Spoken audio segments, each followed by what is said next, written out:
For years, Palisades Tahoe has been a go-to ski resort, but you wouldn't know it by the name. The resort actually coexisted as two separate mountains, formerly known as Squaw Valley and Alpine Meadows, before receiving a new name and a gondola connection between the two resort sides. But is the newly rebranded ski resort, now the largest in California, a world-class force to be reckoned with, or were the two resort sides better off separate? In this video, we'll go through Palisades Tahoe's overall mountain experience, and then we'll go through how the resort stacks up in our overall rankings. If you find this information helpful, be sure to like and subscribe, and hit the bell so you don't miss any of our content. And if you haven't already, be sure to subscribe to our newsletter and follow us on Instagram, TikTok, and Twitter, where you can follow along for exclusive content you won't see in our videos. With that being said, let's jump in. On the surface, Palisades Tahoe stands out for its size.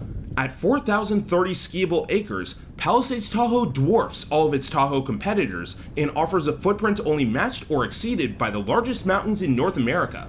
The Palisades footprint offers more than enough to keep the right guests busy for a proper week-long trip, and the unique topography across the resort makes for terrain pods that feel distinct from one another. However, Palisades Tahoe is still really two separate resorts that are connected by a base-to-base gondola. Both the Olympic Valley side, more commonly known simply as the Palisades side, and the Alpine Meadows side are sizable on their own, essentially comprising a 60-40 terrain split between the former and the latter. The gondola linking them is very long, involving a sizable time investment of over 15 minutes to ride, and that's assuming conditions are good. The base-to-base gondola can face delays, slow run speeds, or wind holds due to adverse weather conditions. Advanced and expert guests coming from the Alpine side can ski down part of the way to get to the Palisades base, but going the other way, there's no terrain directly served by the base-to-base lift. As a result, alternating between the two resort sides isn't exactly a hassle-free experience. Thankfully, the two resort sides offer experiences that complement each other well. The Palisades side is bigger, more built up, and home to more in-your-face terrain, while the Alpine side is more laid back, home to more hidden terrain gems, and, even with the new gondola connection, typically less crowded. The Palisades side is also home to the resort's only on-site lodging. The Alpine side doesn't have any.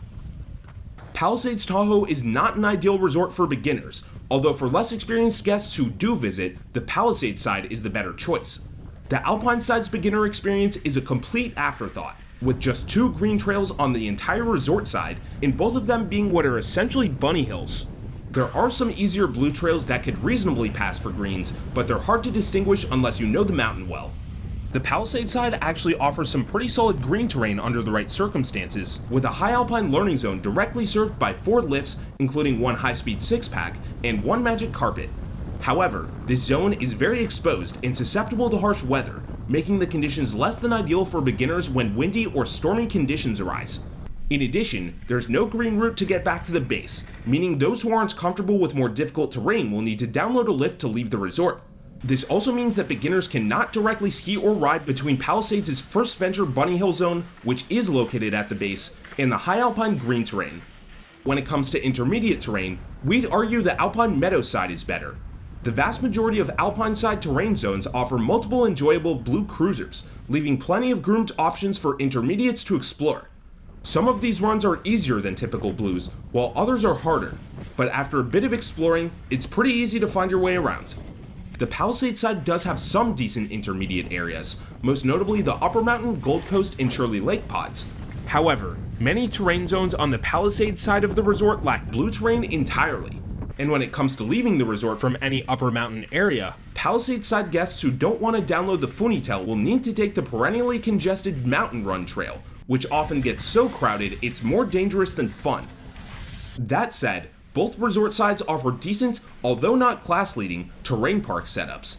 The Gold Coast and High Camp areas contain the overwhelming majority of the Palisades side's terrain park areas. Visitors will find a range of small to large features, including boxes, rails, and jumps, as well as the occasional mini-pipe contingent on seasonal snow quality. On the Alpine side, guests can find a handful of small and medium-sized features in lower and mid-mountain areas. Where Palisades Tahoe starts to really stand out is in its advanced level terrain. The resort offers steep, challenging runs across essentially every mountain area, with demanding mogul runs, tough pitched bowls, and tight glades. Neither the Palisades nor Alpine side sets a world record when it comes to pitch length, but the Palisades side generally offers steep pitches for longer spans than the Alpine side. Those looking for a serious challenge should make sure not to miss the KT22, Headwall, and Granite Chief zones on the Palisades side, as well as the Summit and Scott zones on the Alpine side. After years of holding out, Palisades Tahoe finally introduced a double black diamond rating for its hardest terrain. While these runs are all decidedly expert level in difficulty, they range significantly in technicality, with some runs boasting typical expert pitches, and others involving some of the most dangerous inbounds terrain in North America.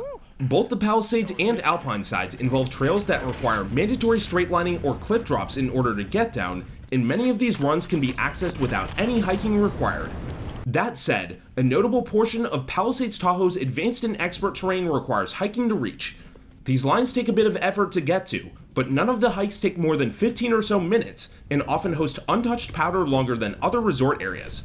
Many areas at Alpine Meadows split the difference, technically being lift served, but requiring significant traversing to reach. These areas can take a bit of effort to get to, but they also tend to preserve snow well. Speaking of snow, Palisades Tahoe typically receives the commendable accumulation one might expect from Lake Tahoe. During good seasons, the resort can see monumental snow totals, sometimes seeing multiple feet of fresh powder in a 24-hour period. In addition, snow quality on the Alpine side stands out from local competitors thanks to fewer crowds and less tracked terrain. Snow cover typically stays consistent, and the resort employs extensive snowmaking operations to ensure a reliable core season operating footprint. However, Palisades Tahoe's snow quality is often heavier than that of destinations further inland in Colorado and Utah, and the resort can see freeze-thaw cycles, meaning that conditions may deteriorate only a day or two after a good storm. In addition, during bad seasons, Palisades can go weeks without a single snow event. This can result in icy conditions or thin cover for days at a time. These factors make Palisades Tahoe a less reliable choice for an in-advance ski vacation than the destinations in the Rockies. Palisades Tahoe is also subject to a few other factors that impact operations. Many parts of the resort face considerable wind exposure, and several upper mountain areas see uncomfortable gusts throughout the season. Wind makes certain trails heavily susceptible to icy conditions, and some higher elevation lifts see regular wind holds. Variable weather tends to affect the resort's most extreme offerings the most. If you're planning your trip far in advance, don't bet on being able to hit the formidable Silverado and Broken Arrow areas. These slopes, which offer some of the resort's most extreme lower elevation runs, need significant natural snowfall to open up, and in especially poor seasons, this terrain may not open at all. As one combined resort, Palisades Tahoe is a bit more complex to navigate than it used to be. However, it still isn't the worst offender out there. While the Palisades side is bigger, it's generally more direct and intuitive to get between mountain areas than the Alpine side, although some lifts, including the base-to-base gondola itself, take a less than ideal amount of catwalking to reach. The Alpine side's spread out, traverse-laden footprint preserves snow quality, but can make access less straightforward. Signage is generally intuitive on both sides, but cutoffs to certain lifts and resort areas aren't as clear as they could be. Palisades Tahoe is one of the most popular ski resorts in the popular Lake Tahoe region, and as a result, the resort sees considerable crowding on weekends and holidays. Lines at the main Palisades side lifts, including the Funitel, KT22, and Gold Coast Express, often reach over 30 minutes long during peak times. The Alpine side doesn't typically get as bad, even with the new gondola connection, but guests can still expect lengthy waits for the summit and tree-lined cirque lifts during peak times. But at least if you can make your way out of the lines, Palisades Tahoe boasts a generally modern lift setup.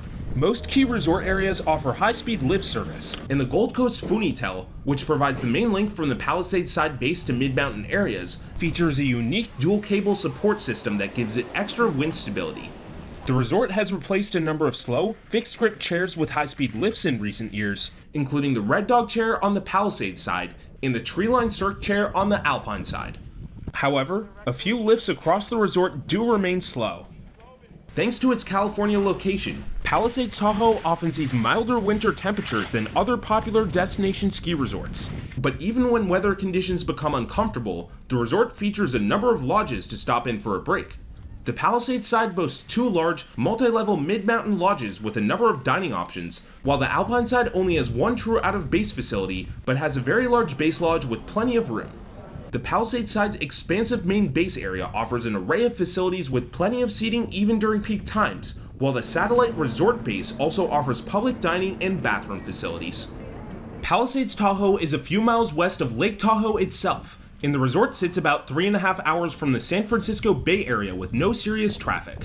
The resort is also about an hour away from Reno, Nevada. Those flying to the resort will find the Reno airport the most convenient option, but the San Francisco airport often offers cheaper, more direct flights. Interstate 80 is the most direct route to reach Palisades Tahoe from either city, and the resort is about 10 miles from the highway. When it comes to parking, guests will find lots at a reasonable walking distance from the lifts on both resort sides. However, the main lots fill up faster on the Alpine side.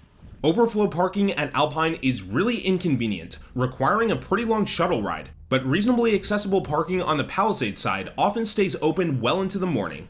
For the 2023-24 season, Palisades Tahoe has introduced a new parking reservation system for all lots, including overflow areas, on weekends and holidays. However, this system is officially intended to help out with traffic more than anything else, and some of these reservations are free, meaning you don't necessarily have to pay to drive to the resort. This all being said, the resort does adjust the number of free parking spaces available, and these spots often fill up quickly. This reservation system stays in effect through 12 p.m. on the days it's active, after which visitors can freely park around the resort. Although the parking reservations have helped somewhat, the Palisades Tahoe access road is still home to serious traffic backups on peak weekends and holidays. This can turn the 10-mile journey from Interstate 80 into a prolonged, hour-long affair. On the other hand, off-peak weekdays are much better in this regard and rarely see traffic. When it comes to on-site lodging, all of Palisades Tahoe's choices are on the Palisades side. Some of these are effectively ski in, ski out, while others exist a short walk from the lifts. One can find reasonable rates at some of these places if the trip is booked far enough in advance, but calling them cheap would be a stretch. The best budget options exist a few miles away in nearby Truckee and Tahoe City. Thanks to its extensive base village, the overwhelming majority of Aprés-Ski activities occur on the Palisades side of the resort. This village is home to excellent happy hour deals across multiple bars, including the expansive outdoor KT Bass Bar. Loudspeaker music and live bands are common occurrences. But if you don't want to wait until you get off the slopes, you can also grab a drink at any of the mid-mountain lodges, as well as the outdoor ice bar on the Alpine backside when that's open. There aren't really any nightclubs at Palisades, but a few bars in the town of Truckee offer nightlife once things in the base village start to quiet down. So Palisades Tahoe remains a striking resort with world-class terrain for experts, and thanks to the base-to-base gondola, it now offers one of the biggest lift-connected footprints of any ski resort in North America. But the resort still functions as two separate mountains in many ways, and inconsistent conditions, limited beginner and low intermediate terrain, and complications with parking and traffic mean the resort won't be for everyone. Still, those in the Tahoe region will find it really hard to match the overall experience that Palisades Tahoe offers. However, access to what's now California's biggest ski resort does not come cheap. Lift tickets are now among the most expensive in North America, now starting at nearly $200, even on off-peak dates. This astounding cost of entry is not worth entertaining, and anyone thinking of visiting should really use an Icon Pass or Tahoe Super Pack product for access to the resort. Unfortunately, for the 2023-24 season, these commodities are already off sale. Now let's go through how Palisades Tahoe stacks up in our overall rankings, which are determined by the following 10-category mountain score. Palisades Tahoe sees large accumulation totals each winter, although consistency tends to be on the heavier side, and the resort gets a 7 for snow.